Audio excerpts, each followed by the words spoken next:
Hello जी, नमस्कार everyone. खाद्य उत्पादन में वृद्धि की कार्यनीति, strategies for enhancement in food production, बेटा हमारा चैप्टर हम कर चुके हैं वन शॉट में। इसमें जूलॉजी में केवल और केवल पशुपालन आता है, ठीक है।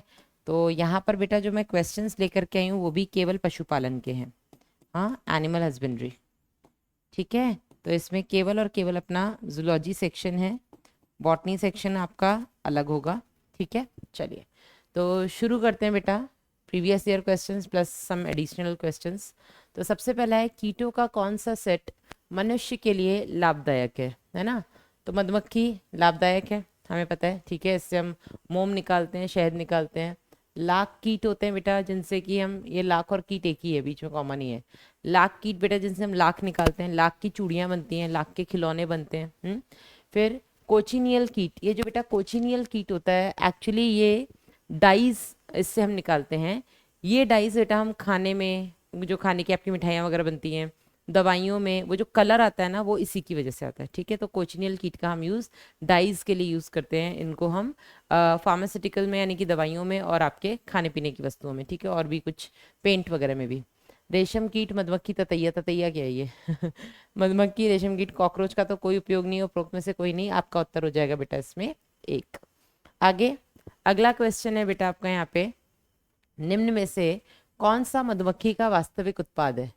तो वैसे तो बेटा आपने सुना है कि मधुमक्खी पालन हम शहद के लिए करते हैं, लेकिन आपको शायद नहीं पता हो कि शहद से ज़्यादा ज़रूरी जो इसका उत्पाद है वो है मोम, ठीक है। तो शहद, पराग, मधुमक्खी का मोम। तो बेटा मोम इसका एक्चुअल प्रोडक्ट है, जिसका लार्ज स्केल प्रोडक्शन होता है। वो बात और है कि शहद भी इसका प्रोडक्ट है, बट प्राइमरी प्रोडक्ट जो है इसका वो मोम है, ठीक है। चलिए अगला, बंद गाय में दुग्ध उत्पादन के लिए प्रेरित करने वाला हार्मोन है। दुग्ध उत्पादन बेटा अगर आपको प्रेरित करना है तो उसके लिए हम यूज करते हैं एस्ट्रोजन। एस्ट्रोजन स्टेरॉइडल होता है, ठीक है, स्टेरॉइड है, वसा व्युत्पन्न है। एस्ट्रोजन का ही बेटा स्टिल बेस्ट्रॉन, बेस्ट्रॉन नहीं है, बेस्ट्रॉल है, स्टिल बेस्ट्रॉल, है ना, स्टिल बेस्ट्रॉल। ये बेटा एक एस्ट्रोजन ही है, पर ये नॉन स्टेरॉइडल एस्ट्रोजन है, ठीक है। इसमें वसा नहीं है, तो ये नॉन स्टेरॉइडल, जो कि एस्ट्रोजन की तरह होता है, एस्ट्रोजन के जैसा, ठीक है। इसको हम दुग्ध उत्पादन, अगर हमें दुग्ध का ज़्यादा मात्रा में उत्पादन कराना है तो बेटा हम स्टिलबेस्ट्रॉल का इस्तेमाल करते हैं, रिलैक्सिन प्रोजेस्टेरोन एस्ट्रोजन का नहीं करते। तो इसका उत्तर हो जाएगा आपका 4।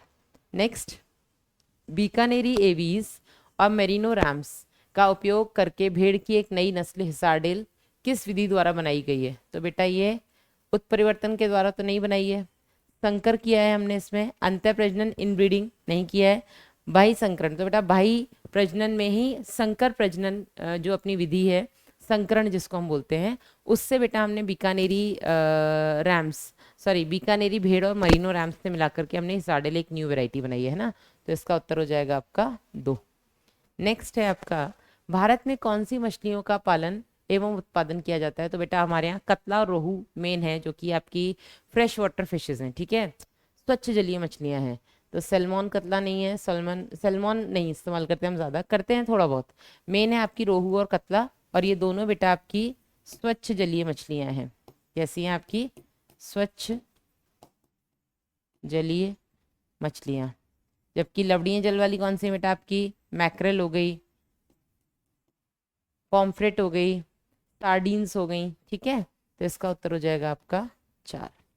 नेक्स्ट है आपका, पशुओं की सबसे ज़्यादा दूध देने वाली नस्ल है। तो सबसे ज़्यादा बेटा जो दूध देती है वो है आपकी होल्स्टीन फ्रीसियन और होल्स्टीन फ्राइसियन, जो भी आप बोलो, ये भी दूध देती है। लेकिन सबसे ज़्यादा अगर हम बात करेंगे सबसे ज़्यादा दुग्ध उत्पादन किसका है, तो बेटा आपका होल्स्टीन फ्राइसियन वैरायटी का है। उत्तर हो जाएगा इसका 3। रटने वाली चीज़ें और कुछ भी नहीं। नेक्स्ट, निम्न में से स्वच्छ जलीय मछली है। पॉम्फ्रेट, सार्डीन, अभी मैंने आपको बताया बेटा, पॉम्फ्रेट, सार्डीन्स, ये सब आपकी कैसी हैं? लवणीय जल वाली, समुद्र वाली, ठीक है। रोहू, कतला, कॉमन कार्प, ये 3 आपकी स्वच्छ जलीय हैं। पीछे है ना, हम यहीं पे लिख लेते हैं, ये रोहू, कतला और कॉमन कार्प, कॉमन कार्प, ये 3 बेटा आपकी स्वच्छ जलीय मछलियां हैं, ठीक है। बाकी पॉम्फ्रेट, सार्डीन्स और मैक्रल, ये आपकी लवणीय जल वाली मछलियां हैं। तो रोहू आपकी कैसी हो गई? स्वच्छ जलीय।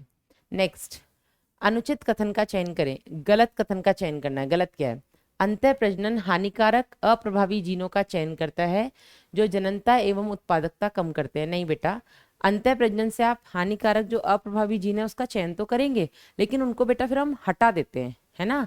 हम उनसे उत्पादकता कम नहीं करवाते हैं, ठीक है, उनको हम हटा देते हैं। नेक्स्ट, अंतः प्रजनन श्रेष्ठ जीनों के संग्रह एवं अवांछनीय जीनों के उन्मूलन में सहायता करता है। बिल्कुल सही है। इनब्रीडिंग से बेटा हम, इनब्रीडिंग क्या थी? जब पिछली 4 से 6 पीढ़ियां समान है, उन्हीं में भाई बहनों के बीच में बेस्ट मेल, बेस्ट और सुपीरियर मेल, सुपीरियर फीमेल ढूंढ करके उनके बीच में हम जनन करा रहे थे, वो आपका इनब्रीडिंग था, ठीक है। तो वहां पर आप क्या कर रहे थे, उसमें एक फायदा क्या है, आपकी होमोजाइगोसिटी बढ़ती जाती है, ठीक है, प्योर लाइन आपको मिलती है। जो हानिकारक जीन है उनको हम हटा सकते हैं, जो अच्छे जीन से उनको हम आगे बढ़ा सकते हैं, है ना। तो अंतः प्रजनन संयुग्मता में वृद्धि करता है। बिल्कुल सही है। प्योर लाइन डेवलप कराता है आपकी। अंतः प्रजनन किसी जानवर के शुद्ध वंशक्रम के विकसित होने के लिए आवश्यक है। बिल्कुल आवश्यक है ना। शुद्ध वंशक्रम अगर आपको चाहिए तो अंतः प्रजनन कराइए। अनुचित कौन सा है बेटा? आपका पहला। चलिए अगला है आपका, निम्न में से कौन multiple ovulation embryo transfer technology में एक चरण नहीं है? कौन सा एमओईटी में इन्वॉल्व नहीं है? ठीक है। निषेचित अंडे 8 से 32 कोशिकीय अवस्था में सहोदर सरोगेट मदर जिसको हम बोलते हैं ना, सरोगेट माँ को स्थानांतरित किए जाते हैं। बिल्कुल किए जाते हैं। गाय को श्रेष्ठ अंडोत्सर्ग के लिए एलएच गतिविधि वाला हार्मोन दिया जाता है। नहीं बेटा, एफएसएच पुटिकी प्रेरक हार्मोन दिया जाता है ताकि उसमें एक साथ कई सारी ग्राफिन पुटिकाओं का निर्माण हो और अंडोत्सर्ग के दौरान एक के बदले कई सारे 6 से 8 सेकेंडरी oocyte जो है वो बाहर निकले, ठीक है। गाय एक बार में लगभग 6 से 8 अंडे देती है। बिल्कुल सही है। गाय को कृत्रिम गर्भाधान द्वारा निषेचित किया जाता है या कृत्रिम गर्भाधान द्वारा निषेचित किया जा सकता है, ठीक है। तो उत्तर हो जाएगा इसका 2 जो कि गलत है। एफएसएच जैसा हम हार्मोन देते हैं, एलएच जैसा नहीं देते हैं। एलएच तो अंडोत्सर्ग कराएगा, तो चाहे एक अंडा बने चाहे 10 बने, एलएच आएगा तो अंडोत्सर्ग सबका होगा, ठीक है। लेकिन 10 बनाने के लिए, यहाँ पे हाल हम 6 से 8 बना रहे हैं, उनको बनाने के लिए हमें कई सारी ग्राफिन पुटिकाओं का निर्माण कराना पड़ेगा जो कि आपका एफएसएच करवाता है, ठीक है। नेक्स्ट, गाय को अधिक दुग्ध उत्पादन के लिए दिया जाता है स्टेल्वेस्ट्रॉल, अभी हमने देखा था। 2, नॉन स्टीरॉयडल एस्ट्रोजन जैसा हार्मोन है। ये 2-3 बार बेटा एक क्वेश्चन पूछा जा चुका है आपका। निम्न में से कौन सी विधि द्वारा अत्यधिक दुग्ध उत्पादन देने वाली गाय तैयार की जाती है? कौन सी विधि द्वारा अत्यधिक दुग्ध उत्पादन देने वाली गाय तैयार की जाती है? ठीक है। सांड की चुनिंदा नस्ल के वीर, सांड नहीं है ये, सांड है, की चुनिंदा नस्ल के वीर का कृत्रिम विस्थापन द्वारा, ठीक है। जो भी बेस्ट मेल है उसको हम चुन के उसका हम वीर इकट्ठा कर लेंगे, ठीक है। भ्रूण प्रत्यारोपण द्वारा, हाँ, एम्ब्रियो ट्रांसफर हम करते ही हैं, ठीक है। अच्छी नस्ल की गाय से अत्यधिक अंडोत्सर्ग द्वारा। तो बेटा ये सब कुछ मिला करके एक्चुअली आपका एमओईटी की बात हो रही है, ठीक है। ये तीनों आपके एमओईटी के ही स्टेप्स हैं, है ना। तो उपरोक्त सभी इसका आंसर हो जाएगा 4। नेक्स्ट है आपका, एमओईटी विधि है मत्स्य उत्पादन की, पशु संकरण की, जन्म नियंत्रण की या भेड़ के क्लोन की? तो बेटा ये पशु संकरण की विधि है। उत्तर हो जाएगा आपका 2, ठीक है। नेक्स्ट, भारत में भेड़ की एक नई प्रजाति विकसित की गई है जिसे इसे संकरण की से विकसित किया गया है, इसे हिसारडेल कहा गया है, ठीक है, हिसारडेल। आगे, यह किसके बीच का संकरण है? अभी हमने पीछे डिस्कस किया था, बीकानेरी भेड़ और मेरिनो मेष, मरीनो रैम्स, ठीक है। उत्तर हो गया आपका 1। नेक्स्ट, एपीकल्चर में प्राथमिक तथा द्वितीयक उत्पादन होता है। अभी मैंने आपको बताया कि प्राथमिक उत्पाद क्या है बेटा? इसका मोम। दूसरा क्या है इसका? शहद, ठीक है। तो मोम प्राथमिक उत्पाद है परंतु शहद द्वितीयक है। बिल्कुल सही है। शहद प्राथमिक नहीं है। दोनों पदार्थ मोम तथा शहद को द्वितीयक माना जाता है क्योंकि मधुमक्खी से कुछ अन्य अत्यधिक उपयोगी पोषण पदार्थ भी नहीं पाए जाते, उन्हें प्राथमिक नहीं। प्राथमिक तथा द्वितीयक उत्पाद का पृथक्करण का कोई मापदंड नहीं है। कैसे मापदंड नहीं है? बिल्कुल है भैया। मोम आपका प्राइमरी प्रोडक्ट है और शहद आपका सेकेंडरी प्रोडक्ट है। नेक्स्ट, एमओईटी तकनीक गौर पशुओं में सुधार का एक कार्यक्रम है, ठीक है। एक विधि में पशु को या तो सर्वोत्कृष्ट सांड अथवा कृत्रिम वीर्यसेचन द्वारा संगमनित कराया जाता है। निषेचित अंडों को एकत्रित करके अनुवांशित माता में पहुंचाया जाता है, ठीक है। जो भी आपकी अंडों को एकत्रित करके अनुवांशिक माता में, मतलब जो आपकी इच्छा अनुसार है ना, तो वांछित माता बोलेंगे इनमें, है ना, वांछित माता में पहुंचाया जाता है। निम्न में से कौन सा कथन सत्य है? ठीक है, सही क्या है आपको ये देखना है एमओईटी के रिगार्डिंग। निषेचित अंडे को 8 से 32 कोशिका अवस्था में एकत्र करते हैं, इसमें शल्य चिकित्सा की आवश्यकता नहीं होती। बिल्कुल सही है। निषेचित अंडों को 8 से 32 कोशिका अवस्था में एकत्र करते हैं, इनमें शल्य चिकित्सा की आवश्यकता होती है? नहीं होती है। गलत। निषेचित अंडों को 4 कोशिका अवस्था में एकत्र नहीं करते हैं और 64 कोशिका अवस्था में एकत्र नहीं करते हैं। उत्तर हो जाएगा 1। ठीक है, चलिए नेक्स्ट। निम्न में से कौन लवणीय मछलियां हैं? लवणीय कौन सी है बेटा? आपकी मैक्रेल, पॉम्फ्रेट, सार्डीन सारी हैं। उत्तर हो जाएगा आपका 4। नेक्स्ट है आपका विज्ञान की वह शाखा जिसमें पशुओं का जलते हैं, नहीं भैया, पशुओं को पालते हैं, ठीक है, देखरेख करते हैं, भोजन कराते हैं और उनका अन्य कार्यों के लिए उपयोग करते हैं, वो बेटा आपका पशुपालन है। ठीक है, एनिमल हस्बेंड्री, तो एनिमिज्म कुछ भी पशुपालन। उत्तर हो जाएगा आपका 3। नेक्स्ट, पशुधन कहते हैं। पशुधन कौन है? पालतू जानवर। एक्चुअली पालतू जानवर हैं, लेकिन कौन से पालतू जानवर? वो पालतू जानवर जिनसे हमें कोई फायदा हो रहा है, ठीक है, जो हमारे उपयोग के हैं। कुक्कुट और पालन जानवर को, कुक्कुट और पालतू जानवर को बोल सकते हैं। पालतू जानवर जिन्हें हम अपने फायदे और उपयोग के लिए रखते हैं, बिल्कुल सही बात है, इनमें से कोई नहीं। तो सही उत्तर हो जाएगा बेटा आपका 3। पहला भी सही है लेकिन तीसरा ज्यादा सही है। ठीक है, नेक्स्ट, सरोगेट मदर कहते हैं। तो सरोगेट मदर कौन है बेटा? वो जिसके अंदर हम निषेचित अंडों का स्थानांतरण कर रहे हैं। ठीक है, तो वो उसकी बायोलॉजिकल मदर नहीं है। जैविक मदर तो वो है जिसके अंदर हम एक्सेस ओव्यूलेशन करवा रहे हैं ना, FSH दे करके। दुग्ध उत्पादन ना करने वाली माँ, भविष्य की माँ जिसमें भ्रूण इम्प्लांट किया गया है, ट्रू। ऐसी माँ जिसमें कोई भ्रूण हो, कृत्रिम वीर्य से चित मादा, नो। उत्तर हो जाएगा इसका 2। भविष्य की माँ जिसमें भ्रूण इम्प्लांट किया गया है, बिल्कुल सही बात है। नेक्स्ट, पशुजनन पशुपालन का एक मुख्य पहलू है। पशुजनन का उद्देश्य है, तो बेटा हम ब्रीडिंग किस लिए करवाते हैं? जो आपका पशुपालन है यानी कि एनिमल हस्बेंड्री है, उसमें हम ब्रीडिंग किस वजह से कराते हैं?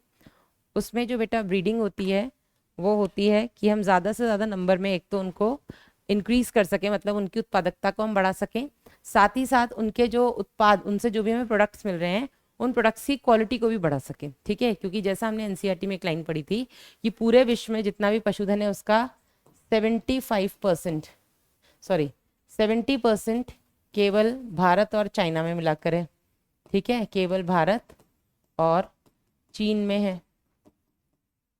और अगर हम इनके बात करें उत्पाद, ये कितने मात्रा में प्रोडक्ट्स दे रहे हैं, तो ये केवल 25% प्रोडक्ट का इनका योगदान है। ठीक है, तो मतलब हमारे पास अगर पशुधन ज़्यादा है भी तो उनकी क्वालिटी कुछ बहुत अच्छी नहीं है, जिसकी वजह से उनसे मिलने वाले प्रोडक्ट्स भी बहुत कम मात्रा में मिल रहे हैं ना, क्वांटिटी भी कम है। तो पशुधन बेटा, जो हम पशु जनन कराते हैं उसका उद्देश्य क्या है? एक तो हम जंतुओं की उत्पादकता बढ़ा सकें, उत्पादों की आवश्यक गुणवत्ता को बढ़ा सकें, रोग मुक्त स्थिति बनाए रखना। नहीं, तो आपका पहला और दूसरा दोनों सही है। उत्तर हो जाएगा 4। नेक्स्ट है बेटा आपका, निम्नलिखित कथनों को पढ़ रहे हैं भैया। म्यूल अंतर जातीय संकरण से विकसित किया गया है, सही बात है। ठीक है, इंटर स्पेसिफिक हाइब्रिडाइजेशन, यहाँ पे हमने नर गधा और मादा घोड़ा, ठीक है, इन दोनों के बीच में हमने इनके अंडाणु और शुक्राणु के बीच में निषेचन करा करके हमने म्यूल बनाया, खच्चर। ठीक है, और ये बेटा कैसे होते हैं? ये आपके स्टेराइल होते हैं, इनके पास जनन क्षमता नहीं होती। क्यों नहीं होती उसका भी हमने कारण डिस्कस किया था। मधुमक्खियों के समूह को स्वाम्स कहते हैं, बिल्कुल सही बात है। जो मधुमक्खी का समूह होता है, ग्रुप ऑफ बीज, उनको बेटा हम स्वाम बोलते हैं।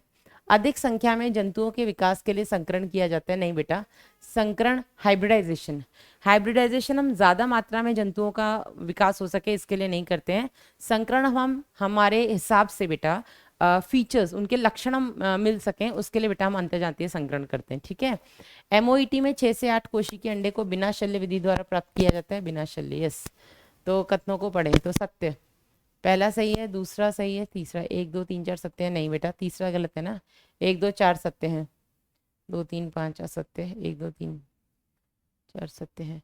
तो बेटा आपका सही उत्तर हो जाएगा इसमें 3rd। नेक्स्ट, अधिक दुग्ध उत्पादन करने वाली गाय को विकसित करने के लिए उपयुक्त विधि है।